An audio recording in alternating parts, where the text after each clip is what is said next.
Hi dear student, myself Khan sir. Today we will try to understand the name reaction from chapter called alcohol, phenol and ether. इस chapter में की जो name reaction है उसको आज हम समझने की कोशिश करेंगे। ठीक है, तो बेसिकली हमारी 4 नेम रिएक्शन है इस चैप्टर में। तो उस नेम रिएक्शन को हम इस सेंटेंस की हेल्प से डिराइव करने की कोशिश करेंगे, मतलब लिखने की कोशिश करेंगे, दैट इज रेती को वाइफ। ठीक है, इस सेंटेंस के हेल्प से किस तरह से हम हमारी जो नेम रिएक्शन है उसको याद करने की कोशिश करेंगे।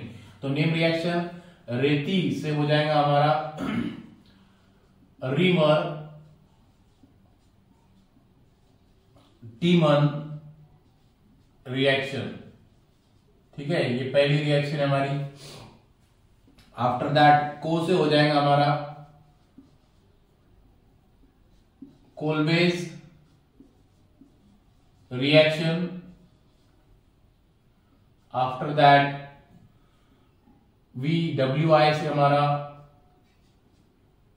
Williamson reaction.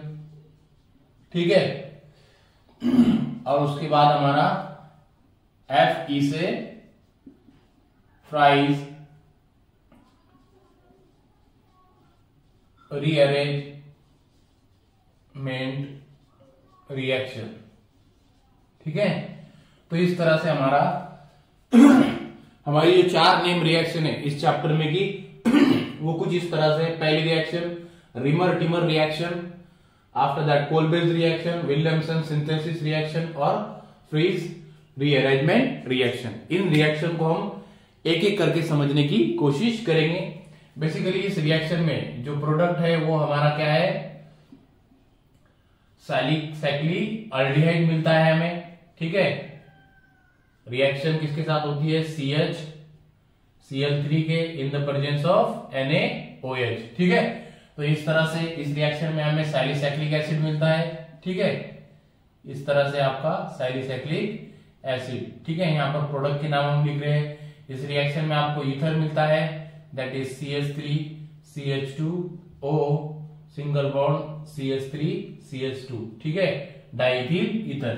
और इस रिएक्शन में आपको रीअरेंज प्रोडक्ट मिलता है। एक बार आपको दैट इज ऑर्थो एसिटोफिनॉल मिलता है। ठीक है, और दूसरे केस में आपको दैट इज मेटा एसिटोफिनॉल आपको यहां पर मिलता है। ठीक है, हाइड्रोक्सी एसिटोफिनॉल इस तरह से इस रिएक्शन में मिलती है। ठीक है, तो इस रिएक्शन को हम अब ये जो 4 रिएक्शन है इनको एक एक करके समझने की कोशिश करेंगे। ठीक है, इसमें जो हमारी पहली रिएक्शन है दैट इज रीमर टीमन रिएक्शन। ठीक है, इसका जो प्रोडक्ट है हमारा that is salicylic acid. The reaction in which phenol react with CHCl3 in the presence of aqueous NaOH at the temperature 57 degrees Celsius. Initially we get this type of product. पहले हमें इस तरह से product मिलता है, that is ONA। ठीक है, CHCl2। After some rearrangement we get this type of product। ठीक है, बाद में हमें इसके बाद हमें इस तरह से यहां पर प्रोडक्ट मिलता है। ठीक है, और बाद में इसी को हम HCl के साथ रिएक्ट करने के बाद हमारा जो मेन प्रोडक्ट है दैट इज सैलिसैक्लाल्डिहाइड, वो हमें यहां पर इस तरह से मिलता है, दैट इज सैलिसैक्लिक अल्डिहाइड। ठीक है, इस तरह से हमारा ये मेन प्रोडक्ट हमें मिलता है। तो एक बार मैं फिर से बताना चाहूंगा, the reaction in which phenol react with chloroform in the presence of aqueous NaOH at the temperature of 57 degrees centigrade. Initially we get this intermediate, after that we get this type of product, and when this product react with HCl we get final product of our salicylic aldehyde. Okay, the reaction in which phenol react with chloroform in the presence of aqueous NaOH and we get salicylic aldehyde. That type of reaction is called as Riemer-Tiemann reaction. Okay, तो इस तरह से हमने हमारी Riemer-Tiemann reaction को समझने की कोशिश की है. ठीक है, इसके बाद हमारी जो दूसरी रिएक्शन है दैट इज कोलबेज रिएक्शन, उसको हम समझने की कोशिश करेंगे. इस रिएक्शन में हमें जो प्रोडक्ट मिलता है वो पहली रिएक्शन की से थोड़ा अलग है. दैट इज जो प्रोडक्ट मिलता है हमें वो है सैलिसाइक्लिक एसिड, कोलबेज रिएक्शन. ठीक है, अब इस रिएक्शन में क्या होता है, the reaction in which phenol react with CO2 and H positive, we get initially intermediate like this, that is O, Na, okay, and finally HCl get react and we get salicylic acid. Okay, this is our salicylic acid. ठीक है, तो कोलबेज reaction मतलब कौन सी reaction, the reaction in which phenol react with carbon dioxide in the presence of HCl और acid, we get initial intermediate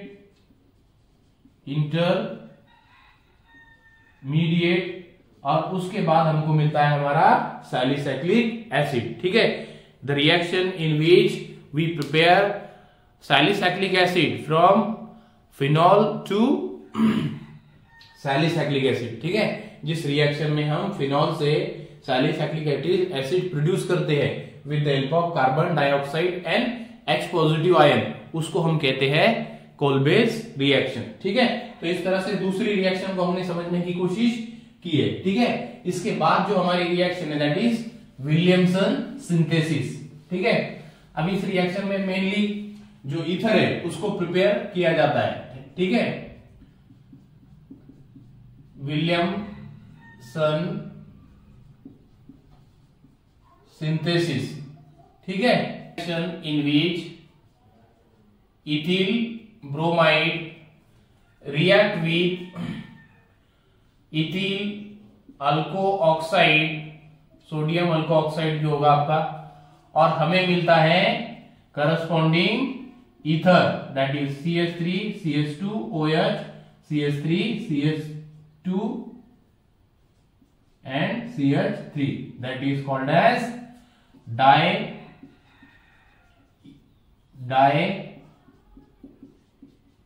ethyl ether.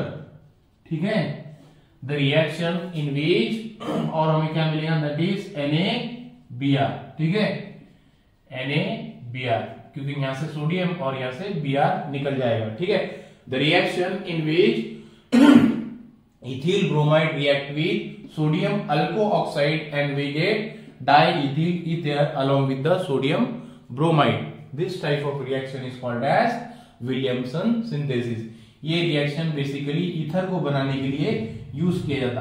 अब इस reaction में क्या होता है, यहां से Br और यहां से सोडियम जो है वो निकल जाता in the form of NaBr, और यहां पर का जो ये ऑक्सीजन है ये कार्बन के साथ बॉन्ड प्रिपेयर करने के बाद इस तरह से मॉलिक्यूल प्रिपेयर करता है, और इसी मॉलिक्यूल को कहा जाता है डाइइथिल ईथर. ठीक है, the reaction in which ethyl bromide react with sodium alkoxide we get diethyl ether. Such type of reaction is called as Williamson synthesis.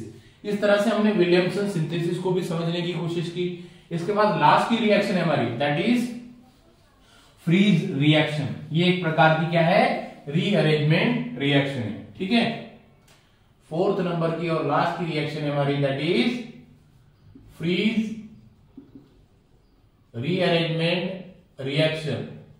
ठीक है, अब इस रिएक्शन में क्या होता है, हमारा जो एरोमेटिक ईस्टर है, ठीक है, दैट इज OCH3. ठीक है, ये जो हमारा एरोमेटिक ईस्टर है ये रिएक्ट किया जाता है अनहाइड्राइड अनहाइड्राइड AlCl3 के साथ। और ये क्या होता है, रीअरेंज होने के बाद ये जो बॉन्ड है यहां से ब्रेक होने के बाद वो समटाइम यहां पर होता और दूसरी केस में वो यहां पर भी बॉन्ड प्रिपेयर करता। तो हमें दो प्रोडक्ट मिलते हैं। पहला प्रोडक्ट हमें इस तरह से मिलता है, ठीक है, वो कुछ इस तरह से होता है, दैट इज इस तरह से आपका, ठीक है, दैट इज ऑर्थो हाइड्रोक्सी, ठीक है, ऑर्थो हाइड्रोक्सी एसिटोफिनॉल, ठीक है, ऑर्थो हाइड्रोक्सी एसिटोफिनॉल। और एक दूसरा हमको प्रोडक्ट मिलता है दैट इज वो कुछ इस तरह से होता है, दैट इज COCH3 और ये होता है हमारा मेटा हाइड्रोक्सी एसिटोफिनॉल, ठीक है, सॉरी मेटा नहीं, that is para hydro oxy acetophenol, ठीक है। इस तरह से हमें दो प्रोडक्ट मिलते हैं। पहला प्रोडक्ट मिलता है ऑर्थो हाइड्रोक्सी एसिटोफिनॉल और दूसरा मिलता है para hydroxy acetophenol. When aromatic ester react with AlCl3 we get two product, out of that one is ortho hydroxy acetophenol और दूसरा है पैरा हाइड्रोक्सी एसिटोफिनॉल। और ये वो जो है एक प्रकार का रीअरेंज प्रोडक्ट है, दैट्स व्हाई इस रिएक्शन को हम फ्रीज रीअरेंजमेंट रिएक्शन भी कहा जाता है, ठीक है, लिख लो इसको।